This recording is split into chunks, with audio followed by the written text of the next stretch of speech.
And the amount of businesses we see that are superb at what they do, but they have no way of telling anyone else. It's top secret. It's almost top secret. And that is a travesty for tradespeople. We know that are blood, sweat and tears through their business and really, really, really provide an amazing service. For God's sake, take advantage of that feedback. And what we see with trades for sure is that the ones that do focus on it win big, because the vast majority don't have a strategy and aren't focused on driving that feedback. This is the Gas Engineer podcast. I'm your host, Tulloch Priest, and today I'm joined by Ryan Nesbitt. Ryan is the founder of Revyoo, a platform designed to help businesses collect and manage and showcase customer reviews. Welcome to the show, Ryan. Thank you, Tulloch. Thanks for having me. Asking for reviews feels awkward at first, but they're one of the most powerful tools for growing a trade business.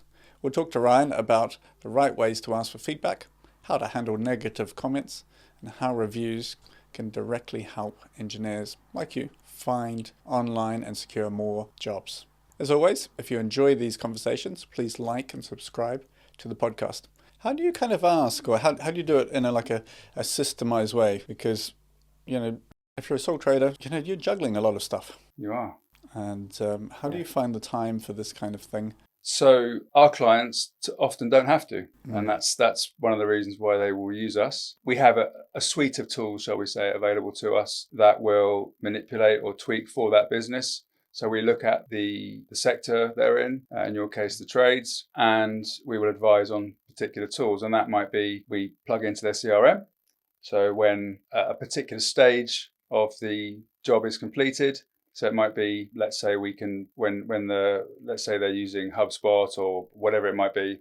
Your platform obviously is perfect for that. When it's the point where you come to invoice, there might be a link in there, or there might be a dedicated message that goes out when a certain point of the job is complete is achieved. Equally, we find with face-to-face businesses, there's that human touch, so a relationship is formed. So we usually provide tradespeople NFC cards, and so that means. So what is an NFC card? So it's a near-field communication card. It's the same technology that we use to pay for things, where we use Oyster cards. So it's just it's a tap and go. I've got some if you want me to show you. But literally, it's just the conversation will typically go along the lines of, and I think certain businesses with one-man bands will talk directly to the owner. We actually train staff on this as well for certain businesses where they have multiple guys going out, and it's basically a part of the job role. What do you actually do with it? How does it work? Yeah, so the conversation. So were you happy with the work you received today? Along those lines, it doesn't have to be quite as robotic as that. Are you happy with everything? Yes, I am. Would you mind giving us some feedback while I'm here? Okay, so you're actually there when they're giving the feedback. They can be. Yeah. Okay. So we typically have 2 or 3 for each client. Mm-hmm. Yeah. So that if one is missed or the customer says, "Oh, can't quite right now," or something like that. Okay, well, we're going to send you one later. Do you mind? It would really help us, not only for our business, but it helps us improve. And, it's important you position why it's useful for the business. If you've got a good relationship, it would really help me. Mm-hmm. If it's more of a business conversation, then it would help us improve our offering. Mm-hmm. So, we would often have that face-to-face opportunity. How does the card actually work? So do you give the card, or does it take to a website? Or So it's a plastic card. Mm-hmm. It'll be branded up for the company. Yeah. It'll say, on the front of it, it'll say, "What did you think of our service?" Mm-hmm. And it'll say, just tap and hold. Mm-hmm. So literally they just hold it against the phone. It takes about 1.5 seconds, 1 second maybe. Mm-hmm. And then our customers, you'll be pulled up with a bespoke landing page, which has their logo, and basically they choose the amount of stars. Mm-hmm. If it's 4 stars or above, it will then offer them the different platforms online. If it's 3 stars or below, it asks for feedback, which goes directly into the platform. Okay, so it kind of filters it out. It protects for them, yeah. Yeah. Which is, the key for that is businesses want to be able to fix problems, or they should want to fix problems. Mm-hmm. And it puts it into the platform. It will have their email, phone number, so then the business can turn it around and actually deal with it. We get a lot of clients that are able to turn those customers into 5 stars. 4 or 5 star customers. They'll say, "Okay, would you mind reviewing us again?" And then they go through. The key to that is that you're not having keyboard warrior conversations online with people as much as possible. Now, of course, people can still go directly to those platforms and leave the feedback, and that's a different conversation as to how you handle that feedback. Hi, producer Alex here, wondering if you knew that you aren't subscribed to the channel.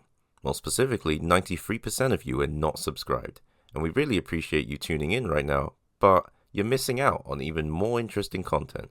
You're already this far into the episode, so why not subscribe to the Gas Engineer Software YouTube channel? Because showing your support genuinely makes a difference. It's free, takes a second to click, and helps us continue to make the content that you want to listen to. Speaking of, let's get back to it. And how would you do it? Like, say without your software, like how would you kind of recommend like a sole trader how to ask for reviews and actually encourage customers to do it? How to ask for reviews. Yeah.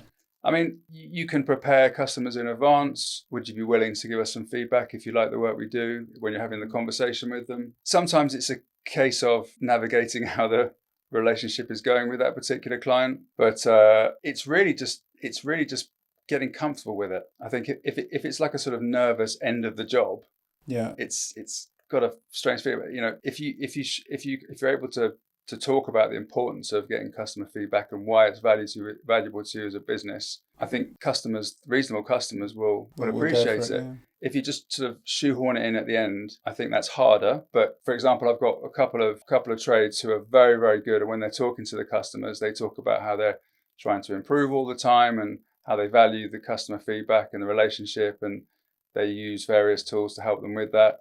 And so when the job finishes, the customer understands the reason why they want it, as opposed to, oh, not just another feedback request. Okay, it's not just like a surprise at the end. Exactly. So that's getting more mature in your process with, and I think the ones that are invested in it, they generally see some quite big gains. Okay, so in the beginning you would kind of say, as we go through, looking to improve, we want to hear from customers, we want to get the feedback, etc.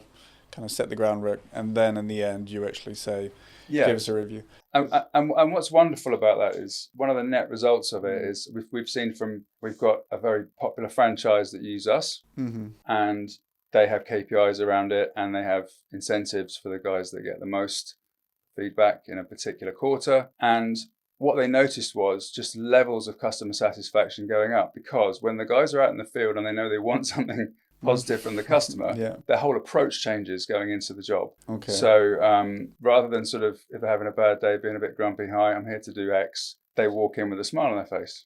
So the focus changes from getting the job done to actually providing a really good service end to end. So it's a psychological shift for the guys out in the field when they're incentivized.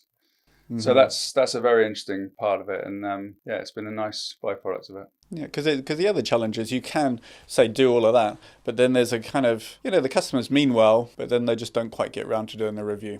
Exactly. And that's why we're always looking at those ways to train or to coach the businesses that are doing it, because it's all about having these tools. If you don't use them or have a strategy for them, so we've got the technological strategy, which is what are the mechanisms and what are the touch points at which the customer will receive this request, but it's the human elements of it.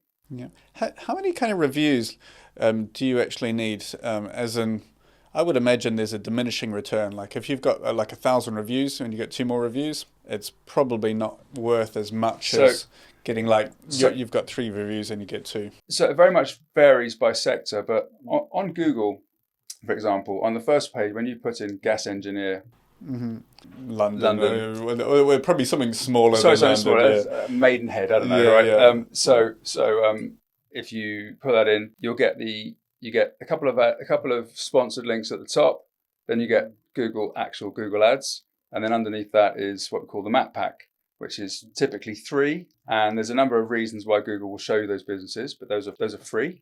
That's based on your location, on keywords, and on feedback. So how relevant are you in Google's eyes to those gas engineer Maidenhead? What your location is, but the most highly rated businesses will be favoured on there as well. So if even if you're not necessarily 100% the closest, if you're highly rated, they'll put you higher, and they're more likely to put you on there. Now that is a hell of a spot to have on page 1 on Google. Without having to pay them every single click, because Google, of course, just want to be fed money. Yeah. And so highly rated businesses will get obviously more click-throughs, more calls, and it will benefit their SEO, their search engine optimization, quite significantly when done properly. And what we see with trades for sure is that the ones that do focus on it win big, because the vast majority don't have a strategy and aren't focused on driving that feedback. Okay, so if we were to answer the question like how many reviews you actually need, Yeah, so you would actually, I'm guessing, but you would actually look at your competitors and then do like a bit more than them. a little bit, yeah. I mean, Google Or is starts it- to take you more seriously when you get to 100. Okay. Yeah, that's definitely a factor. But equally, there's other areas within it that we would coach our clients on, and we're going to be releasing soon a YouTube series on it where we explain the likes of. I mean, for example, you have to respond to every review. We've had clients that have come in and never responded to a review. So even if you get like a good review, you Always. need to. And there's an opportunity within your responses to optimize your search capability as well. So you should be obviously. There's a few things. The things that are top of mind really are that you should be trying to demonstrate your relationship with the client, because everyone wants to see that if there's a nice engaged person and they're friendly and they don't know who this stranger is coming to their house. So if they can see a nice relationship with the customers, so it might be, thank you for your wonderful review, Betty. We look forward to seeing you and your gorgeous dog again, just that kind of thing. Just anything that shows that you went there. But equally, you want to be. We're delighted we're able to fix your boiler at your lovely home in South Mims. Whatever it might be. So the keywords are in there. So you've got location, product, relationship. Okay, and then, but on a basic sense, if you just kind of answered like, yeah, okay, you could do it extreme and do it really organized, but if you just replied to all of them in a human way, as if you were having a conversation, would that help? Like, as in, absolutely. I guess really what I'm saying is 100% reply. Yeah, but there's also opportunities if you're willing to add more to it. And we've got AI responses in the platform, but we would always advise our customers to use that. It's really there as a tool for busy people. It spits out, there's various length answers they can have. We say to them, use it as a starting point, but tailor it and try and show that you aren't using just an AI response tool, there's no relationship demonstrated there. Okay, so, and then to actually test where you are kind of ranking, I'm guessing you go into something like incognito on your browser, and then you would search for. Absolutely, but I mean. Yeah, and even that will vary, but yes, that would be a good way. We obviously are able to show. We have a dashboard that we're able to show the kind of conversion rate that's coming through, and yeah, it's like anything online. It's not an instant fix, but it will certainly over a period of months. We had a electrician company that had I think 8 reviews, and they were sitting on it for a short while. Within a month, they'd added another 20, and they ask every customer when they phone where they'd heard of them. And this happened a few times actually. And this particular, I mean, within 2 weeks, they were getting calls, and they said, "Where'd you find us?" And they said, "Google Maps." So on Map Pack on the front of Google. Okay. So this is a bit of a tangent, but how did you actually start the business? What kind of caused you to do this? Yeah, I mean, we had quite a few. We've been doing marketing for clients for a long time. We've had agencies and things like that, and it was one that we knew we could see from the algorithm that Google was leaning more to social proof. And we could see that, well, like I say, with Amazon and all these things, how much weight it was putting onto that feedback. I wasn't very happy with the tools that were out there. And so we started to work on it and see if we could solve it, and tested out with a few clients, and it was really, really well received. They just loved the simplicity of it, and yeah, it evolved over about a year. And we picked up a big franchise right off the bat, and they said this is exactly what we needed, and automate everything, and they love the NFC, and it's been a fairly smooth process, and we're trying not to. There are a lot of feature requests, but we're trying to not go down that rabbit hole too much, because we're trying to keep it simple. We want a simple tool that helps businesses for a specific task. Yeah, because the concept behind it, get more reviews. It's a pretty straightforward thing, but the actual mechanics of it, as in remembering to do it, etc., there is a bit of nuance in there. Because if it was so easy, obviously all the companies would have. Yeah, and that's the bit that most struggle with. So once we can automate those things, either they can use our links, they can use each location has a QR code as well. They can use that on marketing, on business cards. We've got the NFC, we've got email, SMS, WhatsApp, whatever. Wherever their customers live, we can help them send the requests. Yeah. What are some of the biggest mistakes that you kind of see with asking for reviews or just handling the reviews? I've seen a couple of customers go to war, which no one wins. It's and you can't get rid of those reviews, can you? You can, but it's very difficult. You have to really justify yourself. And let's just take Google, for example. If you can show them and demonstrate that it's sort of a bit of business sabotage, Google can often check IP addresses, and we've seen customers have 8 to 10 removed that were clearly from a competitor. Is that a common thing, though? It's more common than you'd think, but it's so personal to certain businesses. Even one bad review can be so personal, because these business owners, they get up, they blood, sweat and tears, don't see their kids in the week. They're working their tails off, and someone might have a bit of a keyboard warrior moment about something that maybe really wasn't their fault. It could be about a bit of lateness, caught up in traffic, who knows? And of course that becomes really personal. So they can go on the attack back, and you just can't do that.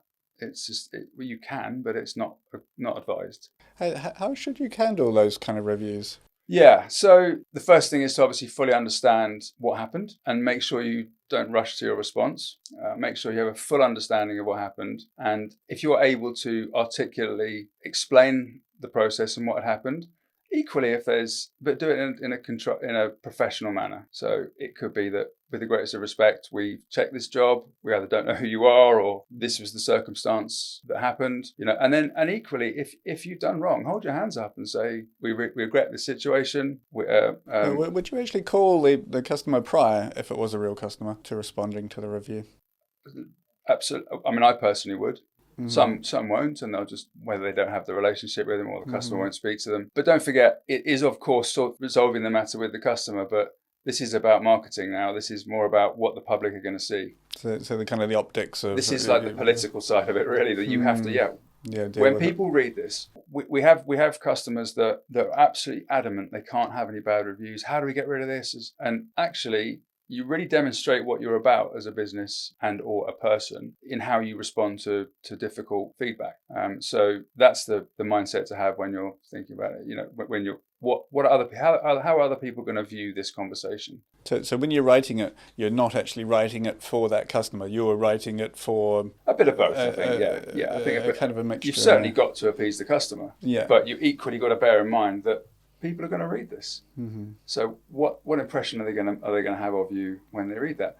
And it's completely fine if you see a business with mixed reviews, most good, but there's a few that are a bit sort of iffy. You'll have a look at those bad reviews and you'll see how the business responds, and you kind of go, I mean, you must have done it yourself. Where you look at it, you think, actually, there's nothing in that. If the business, I'm talking personally, if the business takes ownership of it, this is from a personal point of view, but if I see lots of, we don't know who you are, I don't know, I'm a bit hesitant about that. When I said about that bit, I mean that we've got clients that have had bad reviews and they genuinely don't know who these people are and they can't find them.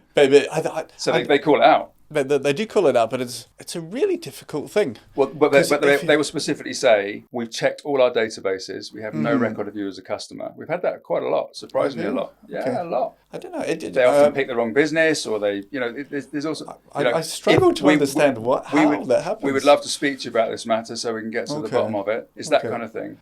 That's a nicer one than saying, we don't know who you are. No, there'd always be there'd always be the top and tail of it. But absolutely.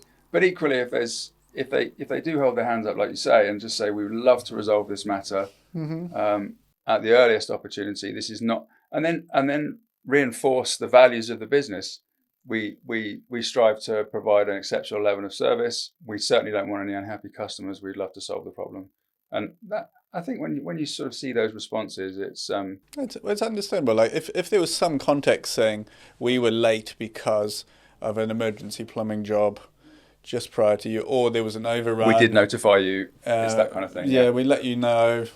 I understand that you were late for work. It's finding that balance of, we do have an excuse, but we do apologise. It's not. Yeah, it's trying to. We're sorry we inconvenienced you. It's that kind of thing. Yeah. Yeah, but as long as it doesn't, it's not an excuse, but it's a balance. It's a very bad. It's difficult. It's a hard line to tread. But I would definitely really, if you're feeling angry if you're a small business and you're a one-man band or anything like that, and you're feeling angry about it, take a night. Yeah. Sleep on it. Or write something and sleep on it, but don't send it straight away. See how it reads the next day. get a second opinion. But we'll be doing some content on this coming up very soon. Okay, yeah, it's just tricky. It really is. And if you're passionate about your business, it can hurt. Yeah, you take it. Well, it's easier to take it personally. Any other kind of big mistakes that you kind of see that people could possibly make? I mean, obviously, the biggest mistake is just not having a plan with it. But I think, just not responding. So just diving into that, not having a plan, because when you do a search for heating and plumbing engineers, from my personal experience, you see, there's like 3 reviews, 5 reviews, or you'll see like 10 reviews, but they're all done in the same month. This thing about having a plan, just space them out. Like, this is from me personally, space them out a little bit. It's hard to do that. So you have to just, it's either, that's where the consistency comes in. And equally, you might see one that maybe they were consistent or had a flurry of, but it was a year ago. That doesn't tell the customer anything about what you're like. No. People want to see. So we created our website widgets where they come into the platform and we set a script to according to what the client wants, to which ones will get fed into the website. So customers will come to your site and they want to see. This is a very, very quick decision the customer is making when they're looking at a business. They don't want to be spending hours. They're going to be looking at a couple of businesses. They're honing it down. I'm looking at this business. And when they can see on our client sites that the customer is looking for themselves in previous customers. That's the psychology. You want to see yourself. So they're saying, are there customers like me getting served with a high level right now in my area with my particular problem? And if they can see that, and it's consistent and it's recent, you're going to convert. So the real key here is that consistency. The customers seeing themselves in a consistent way. Yeah. Can they see multiple examples of a persona like you being served right now, whether that be geographical or whether that be, particular like or dislike of product or service, Yeah. Would you, like for a gas engineer just starting out, would you suggest focusing on just one platform first, or like how would you kind of? So the most bang for your buck will be Google. This is just for clarity. This is Google reviews on your business. Google Business Profile. So you need to set up your Google Business Profile first. Yep. And then that gets mapped. That gets shown on the maps. Correct. Yeah. So it's Google Maps. And if you have a Google account, you can just sign up or Google how to set up your Google profile. Absolutely. Yeah, we've got various content on our site about how to do that. Google Business Profile, I would say, would be the starting point. The main reason is that a lot of the other platforms, for example, like Trustpilot and everything, they're just trying to pull cash out of you. So they will reward you the more you pay them.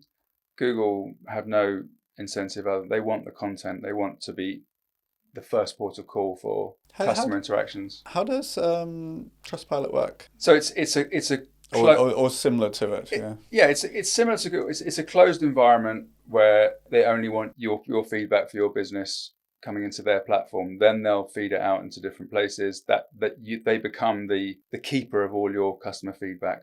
The problem with it is that they then own the data.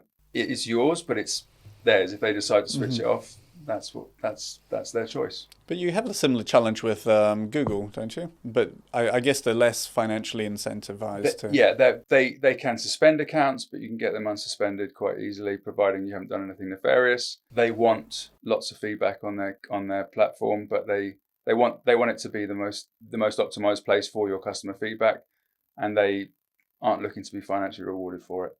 So Trustpilot are looking for you to embed yourself into their ecosystem, and then hopefully upsell you onto because they limit what you can do on the free plan. Okay. So a lot of our customers have gone from small amounts to become solely reliant on it and end up paying many, many, many hundreds of pounds a month to Trustpilot because they feel like they can't do without it. And the tools that you get on the paid versions far outweigh, and then you can get the integrations with your website where it shows your ratings, and you can't get that on the free plan. So they're looking to It's a business. It's a business. And listen, many of the things that Trustpilot do is very good. But there is a big financial requirement as you move up the ladder. So you just need to be conscious which way that you're going to go. Yeah, I mean, I think for one-man bands, Google's a no-brainer. I'd probably get profiles on the other ones, but equally the trade sites, we do custom integrations with we send traffic to Check a Trade and Trust a Trader and things like that as well. So, but I would, again, those platforms would encourage you to pay. And so I would say you've got to think about each of those locations are another click. Customers they want type into Google what they're after and see what they find the service they need right then and there. To go to another website is another step, and that's what people that's in marketing. We talk about the fewest steps possible. So if you are there, bright and shiny, highly rated, linked to your site on the maps. You didn't pay for it. You can see location, you can see website, you can see good feedback. That's the most powerful location for you to be. Many businesses, we have clients that have integrated 3 or 4 platforms, and they might switch them on and off at different times. Let's give Trust a Trader a push. Let's give Facebook a push. But I wouldn't spread yourself too thin. I would focus on 1 or 2 because it gets difficult to handle. Yeah. Well, the other thing is, like, if you have, say, 10 reviews on 4 different sites, that's not going to be as powerful as getting like 50 or 60 reviews. Absolutely. So, I mean, I would say to most trades, your most bang for buck long term will be Google. Are you fed up with drowning in a pile of paperwork that comes with running your heating and plumbing business? Gas Engineer Software is an easy-to-use, all-in-one job management system made especially for UK heating and plumbing companies. From handling customer details to building quotes, issuing certificates and sending invoices, Gas Engineer Software will help you save time, eliminate paperwork, and make running your business easy. Start a free trial by clicking on the link in the bio. For sure, the best time to ask for a review request is right after a job is completed, when the customer's satisfied, obviously. We know that if you wait more than 48 hours, the response rates drop by about 50%. Do the customers ever feel like slightly pressured if you were there while they're actually doing the review? Yeah, I mean, it can be maybe while you're packing your stuff away, or it could be literally as you leave. I don't think it's a case of asking them to write it as you're stood in front of them. So there's a bit of kind of working out the timing there, Yeah. But I guess as you practice, you get, if you're reading the exactly room, that. And some people are really natural at it. Mm-hmm. And this is where if you start to see a pattern, it might be a case of, like we spoke about, I'm going to ask for some feedback later. I've got, when you get to the end of the job, you might say, well, if you tap this, you can actually do it now. And if they're so busy, no problem. There'll be a link in our invoice, and we'll send you a text message. But we really appreciate the feedback. It helps us incredibly. It helps us as a small business. It helps us a great deal. And that's just being polite, respectful, and asking a genuine. And if you go about and ask these questions in the right way, certainly don't be afraid of it. They're expecting you to be commercial. So don't be afraid of it. And the vast majority of people are decent. And what we do know is, though, I think it's fair to say that if you just ask once, your conversion rate will be far less than if you have multiple mechanisms to do it. So, that's no problem. We don't mind. If you're busy now, if you've got to go and do something now, we'll send you a text message later. So you're pre-warning them that there's a text message coming? But even some businesses don't, and they still get decent returns. But I would say you want to have at least 2 or 3 touch points. So the card for trades, card on the job for sure. Text message probably best for trades, I would say, and then have links elsewhere. So, for example, on your invoice. Has there been any research around the impact of reviews? There's been a lot of research. We know that 92% of homeowners read online reviews before hiring a tradesperson. It's massive. And Google themselves will have put out a report recently where they say that over 80% of UK consumers have chosen a plumber or heating engineer based on reviews. I mean, these are just... So people are looking at reviews before the even website. If they don't know the business, they are 9 out of 10 times looking at reviews. And this is the competitive advantage that a lot of businesses just aren't taking advantage of, particularly if they're good at their service. And the amount of businesses we see that are superb at what they do, but they have no way of telling anyone else. It's top secret. It's almost top secret. And that is a travesty for tradespeople. We know that are blood, sweat and tears through their business and really, really, really provide an amazing service. For God's sake, take advantage of that feedback. Well, from the customer's point of view, you are inviting somebody into your house. You've never met them before. They're an expert. Trust is vital. Trust is an absolutely vital part of that proposition and that process. Whether it's a woman buyer, decision maker, or it's a man, we all want someone coming through into our business or our home that is reputable, trustworthy, and does a good job. And the one way we can definitely have be a lot closer to understanding if this particular provider is like that is by reading consistently good feedback based on the service that you provide. Yeah. And from a source that you trust. From a source that you trust. Anything else that would be useful for sort of gas engineers for just revolving around reviews, getting them, making the most of them? Make sure you take advantage of them. So this is, like I said to you earlier, every business will shout about itself, but this is a huge marketing asset. So we obviously have a number of widgets that go in people's sites, from the discrete little sidebar that just shows your star ratings, to pop-ups, to carousels that just have that sort of feed through the site. We have all sorts of tools like that. And equally, we have social media sharing. You can choose any of the reviews and then we post them to social. We obviously package them up nicely for you to go on social media. But these are things you could do yourself if you wanted to. You could do, but we obviously, it's one click and it's packaged up ready. It's one click and straight into social media. We can auto post those as well, and use that as part of a social media mix. Just reviews coming out all the time isn't what you want. You can download them a lot of clients download them for their literature, for their marketing. So this is the service we provide. Often they have a little kind of carousel at the bottom showing their, and again, this is the social proof. These tiny little psychological nudges. We see much higher conversion when we put these things into people's sites. They get more click-throughs, they get higher callbacks, because it's human. It's if you land on someone's website or destination and you see them as a highly rated business right now with actual people, and they're coming from credible sources, so not just someone has a site, puts in 10 reviews, and often you see this is so typical. We see so many businesses that have websites built, the website developer puts in their 10 latest reviews, and so you land on their site and it says, oh, these guys were great, but it's 2021. So having that consistency and right now is so important, and recent and good quality, protected. Also, we have video feedback for some. We have video feedback as well, which clients can do. It's harder to get people to do it. In certain sectors, it works great. But all of these assets are things you can use in your marketing. So the top of the funnel, or the main source, is getting these reviews. Once you've got them, just use them on your quotes, your invoice, not your word, just all the marketing. Just, make sure you understand the value of them, because they're really, really, really important. Again, I keep going back, but every business will tell you how great it is. But businesses that are highly rated will stand out. So don't be afraid to show it. It kind of sounds like what comes across that for the business owners, sole traders, just if they truly understood the value of these reviews and the difference that it would actually make to their business, is probably, would you say that's one of the most important things? Yeah, and we see a lot of trades quite shocked actually as to what it can do. And if in certain sectors it can be very competitive. In certain areas between trades it can be very, very competitive. You might have 2 or 3 businesses that really get it. But yeah, it's the ones that grab hold of it. If they consistently with it for 6 months, they might see a significant change in their business.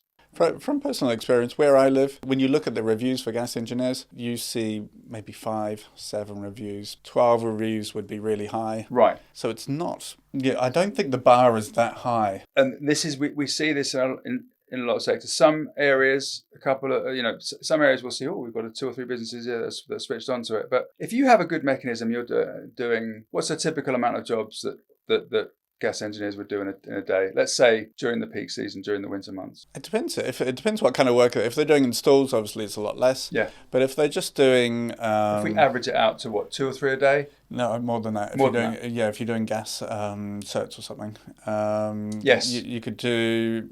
I don't know, if you're doing a CP12, you could maybe do like 4 or 5, depending on the travel times, distances. If it was flat, so it'd be obviously quicker. So let's imagine then we've got, so they're doing certificates, are they? Yeah. So let's imagine they're doing 5 jobs a day. If you've got a 20% conversion rate, that's 30 reviews a month. That would push you higher that would literally put you higher than top dog, or certainly within the top 3 in a very short space of time. If you're a small business locally serving customers, you'll be top dog instantly.